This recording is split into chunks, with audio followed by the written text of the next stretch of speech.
دکتۆر جەگەڕێکانی سەرەتا سپاس دەکەین جارێکتر بۆ ئەم دەرفەتە لەگەڵماندای لە بەشکوری دەنگی ئەمریکا. دکتۆر دەمەوێت بۆ پرسیارە دەست پێ بکەم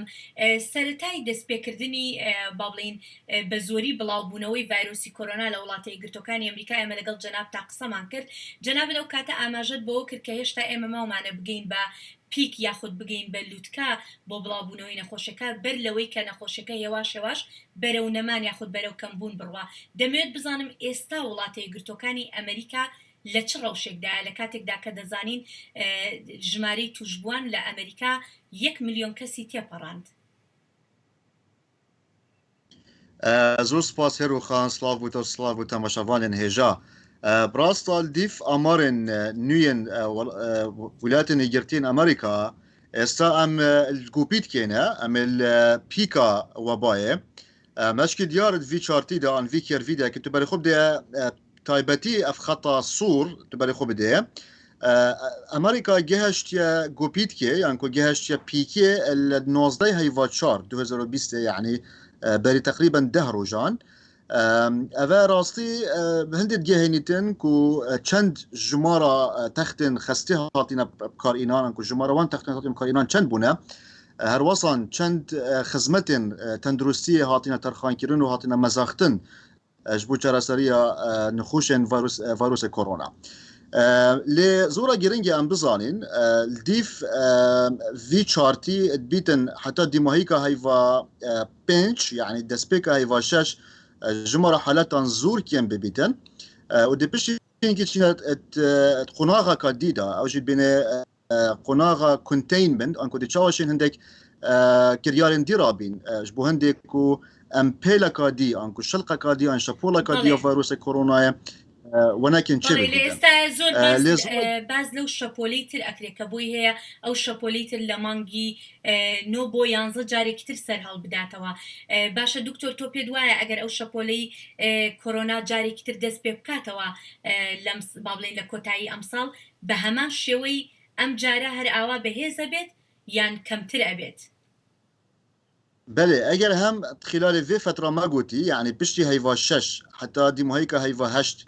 که ام نرابیم زیده کرنا جمارا تستان انکو یا تاقی کرنا انکو پشکنینان هر واسه ام جمارا تختن چافدریا چر انکو آی سی یو زیده نکین بیتن شپولا دوی یا ویروس کرونا بهستر بیتن شپولا ایکی و هر واسه چند چی بو یجی الجل اسپانیش فلو انکو انفلونزا اسپانی سال 2018 کو شپولا دوی یا انفلونزا زور بهستر بو شپولا ایکی لی زورا گرینگی ام هر واسه بزانین کو بیتن اف کرف منی که نشا داین ی امریکا همیه لی هر ولایت که امریکی کرف خوها و هندک ولایت بزحمت ام بزانین که گوپیت گهشتنا گوپیت کیان نه مثلا که ام برای خوب دینا نیویورک یا دیاره که گوپیت کابل بیتن نزیکی ام دبر خوب دینا بالضبط هذا نیویورک وی دست بید کتن دیاره که نه هیوا چهار گهشتنا گوپیت که لكن تبري خب ده وكي مثلا فلوريدا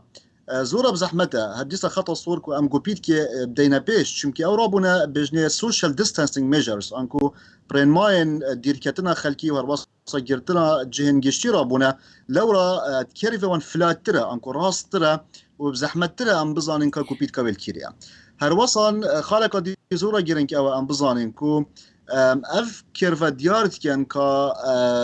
هاتينا تشيكرين و ديزاين كيرين دا ام بزانين كا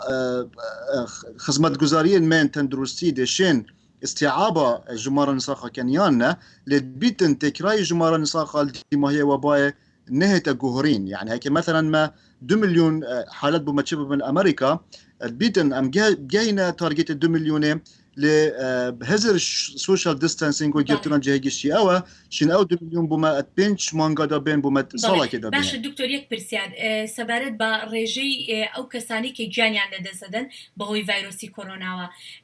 لاست سرتاي دس بكردنوا هتاوكو استا لولاتي غرتوكاني امريكا ام ريجي هر وكو يك يا هيچ كمبونوي كتابوا براستی رژیم ملیان تایبتی نیویورک و برای پتر اوین گیان خوش دزل نیویورکن دیارە و کێمبوونێک چێبووە ترێژەوان کەسان دەوێت گیانە خۆش دەستدەن لێ دیسان ئەف فلکچوێشنان و ئەف گۆڕینە چێت بن ترێژەوان کەسان دەوێت گیانە خۆش دەستدەن ڕۆژ بۆ ڕۆژێ نەیە ثابتە نەیە فیکسە ji ber hindê em nizanin ka ev çende rastayan ne an jî mucerred dîtineka eşwaiye lewa em viyabîtin heta du heftiyên dî xwe bigirîn em bizanin ka ev kêmbûna çêt bîtin trêja miriyan da kêmbûneka mustaqira ya stêbila an jî di careka dî ji mara miriyan an ku ev gene xweş destin pitir lê hete. باشە دکتۆر هەروەکو ئەگەر ئاگاد لە با بڵین زانیاریەکان بێ سەبارەت بە دروستکردنی ڤاکسین یاخود چارەسەرێک بۆ ئەم پەتایە ئێستا لەکوێ داین وڵاتی یەکگرتووەکانی ئەمریکا لەکوێی دۆزینەوەی چارەسەرێکە؟ بله نسبتی واکسینی براستی